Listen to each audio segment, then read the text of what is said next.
Hello mga kamarites! At dahil nga walang pasok ng 2 araw ang aking asawa sa kanyang trabaho, narito't umuwi kami sa aming probinsya.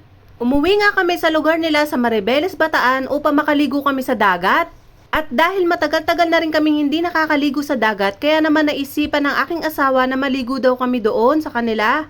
Maya-maya lamang mga mare, ipapakita ko sa inyo kung gaano kaganda ang dagat nila dito. Kaya naman sa mga nagbabalak maligo ng dagat, halika't panoorin nyo ang aming video para naman malaman ninyo kung saan kayong dagat pupunta.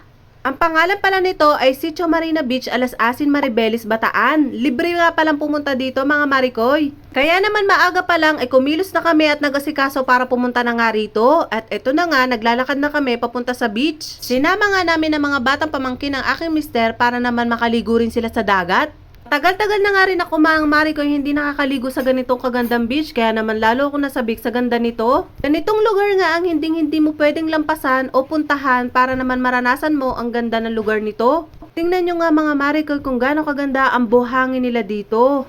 At kung gaano rin kalinaw at kalinis ang tubig na nilalanguyan nila dito. Kaya naman pati mga bata ay tuwan-tuwa sa pagligo namin dito.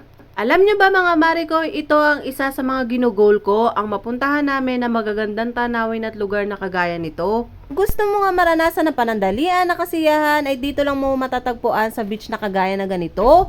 Sigurado matatanggal ang pagod mo dito. Habang naliligo nga kami ay nakakita kami ng mga tao na nagdadala dito na malalaking isda at fresh daw ito, sabi ng aking mister. Kung makikita nyo mga marikoy, sobrang lalaki ng mga isda na to at fresh daw tong mga pusit na nandito. Nuhuli nga daw yan ng malalaking bangka at may pupunta dito para may bumili niyan. Kaya dito pa lang malalaman mo na kung fresh talaga ang mga tinitinda nila dito dahil nga galing mismo ito pagbaba sa dagat. Hindi lang yan na nahuhuli nila mga marikoy, nakakahuli rin sila ng isdang espada. Kakilala nga pala ito ng aking mister kaya naman pumayag sila na videohan ko sila, kaya naman shoutout po sa inyo. Binibigyan pa nga nila ang mister ko dito ng pang-ulam. Sabi ng mister ko, wag na lang daw at itinda na lang nila. Nagana sa isda ang lugar ng mister ko dito, kaya naman ang mga tao dito ay tuwan-tuwa. Umulong ka nga lang dito ay mabibigyan ka na ng ulam. Sigurado, fresh pa ito. Tingnan nyo nga kung gaano kaganda ang lugar na ito mga marikoy. Tunay nga nang ipagmamalaki ito ng lugar na ito.